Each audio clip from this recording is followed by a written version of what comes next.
8 minutes before the hour of 7 o'clock, and we have Jeremy in with us with the price of everything, of course. And we were going through the different levels and stages of, or different types of mutual funds that you can invest in. You have gotten past the young person and the growth fund that you could possibly invest in. Where are we going after that? Right.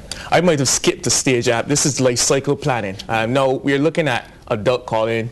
Couple years from, well, not couple, many years from now in his 40s and whatnot, and he has different choices. He has children to take care of, for instance. He has a family in general, probably mother. He has different plans. He wants to take on a mortgage. So it's very important to be liquid at that point, but while also enjoying a nice return. No, he might not be able, well, I would advise him to actually take out some of his holdings from a growth fund and put it in a more balanced fund, one that affords him income on a regular basis, which allows him it's residual income. He's not working for it. The fund manager essentially is working for it, and he's out there giving you as much income as possible on a monthly basis. A lot of people don't understand that. It's residual. You're not doing anything. It's your money turning over a return, and the return is in the form of liquid cash. So that allows Colin to, well, take care of the family, take care of the children, also probably put some money down as a down payment on a new home, that dream home of his. Now let's skip a couple more years into the future. Colin is expecting a pension, and well, as we do know, pensions, state pensions tend not to supplement it. Well, they're not good for the lifestyle. They're good for the lifestyle. Yeah. Right, to put it straight. So essentially, you might want to get in now to the more income, full income generator. You don't want to take on any risks. You don't know what's going to happen to you, and most importantly, at this stage, you're thinking entirely about your legacy. So you're looking at supplementing that lifestyle. Apparently, statistics prove, right, that your expectations grow by 80% when you're retired. Obviously, you've got healthcare concerns to worry about. You've got to preserve your capital. You might very well even be looking to save money for children. It just so happens that your needs grow by 18%, 80, okay? So you have to concentrate on making sure you're relatively liquid.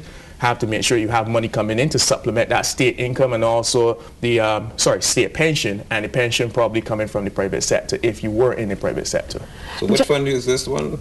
No, this is income, just pure income. Yeah, the growth fund. Growth, then balance, and then you can move on to the income, just full income. But obviously there are many mix and matches. This is the mixed bag show, of course, right? And you can mix it up depending on your needs. One of the things you need to be very clear about Barbados at the beginning is that you have different needs from the next person. I could easily advise you on something. Katrina could advise you on her lifestyle and say, well, this fund has worked for me. But you need to know, well, how much risk you like to take on. There are many people my age that hate risk. So very well, I can tell them just go for income fund and hold that money over the long term. Don't really touch it, but receive the incomes in a sense. I'm glad you said that, Jeremy, because it sounds to me like some of these funds take a lot of managing. Some people want the security but not the work of checking back in.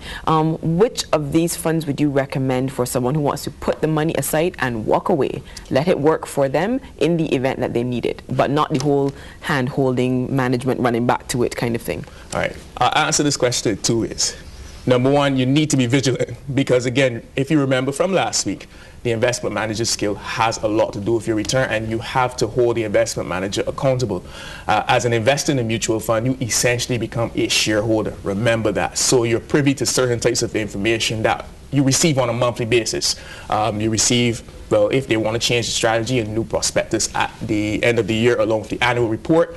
Please peruse them. Even if you don't understand, try to read the notes, something. The numbers might be complicated. However, the question really asks, and this is how I got to answer another way, how can I put my money there and not worry about it? Again, a lot of that has to do with what you do at the beginning, if the investment manager is right for you. You invest, if you want, not to look back at the fund, in an income fund. Income funds offer you some level of guarantee. On the other hand, you could look at property funds as well. Property funds normally hold for the long term, and in Barbados, there's pretty much a safe bet on property, whereby the price of property increases dramatically over the long term.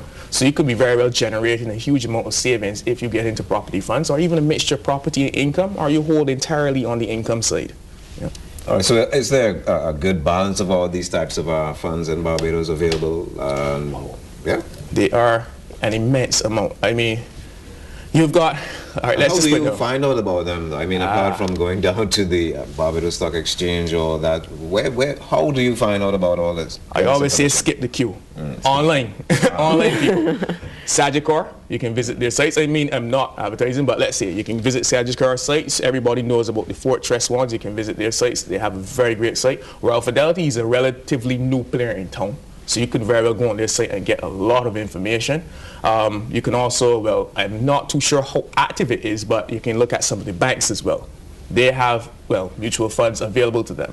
But what I would like you to be cognizant of are the strategies. Many funds invest in other funds, and that normally dilutes your return in a sense, because obviously the main fund, let's say overseas, for instance, a global fund, has to make its own money. You might not be 100% aware of how they make money from their investors, which happen to be funds. And then there's this type of fund called a fund of fund, which is just set up to invest in other funds. So you have to be aware of the costs inherent there. So you might be hearing about a global return, but in essence, you might not get as much as you think you've got. So when you're looking at those bevy of funds, you've got wide choices, just be very sure. What's the cost that's being charged on the level that you're investing at, and what's being charged on the level that they are investing at. I want to give you an assignment, Jeremy, for your next program. Not that we want to stretch all the mutual funds, but I want you to come up with a list of questions people should ask, because that sounds like a question you should ask. Yeah. Does your fund invest in another fund, and how does that affect? Yeah, but if people don't know to ask it, they may be putting, you know, the eggs in the wrong basket. And you don't ever want that when you're investing. Yeah. No. But funny enough, I started on it last week, and yes, I've only got a couple of minutes to really talk, but that is actually a very good idea. I think, well, everybody does need to know. Again, and that's why you should talk to financial advisors. I mean, everybody in Barbados knows an accountant. Some accountants might not explain stuff fully, but just go to them and ask them what they would think. And trust me, accountants are normally risk averse, so they might very well just tell you put it in an income fund.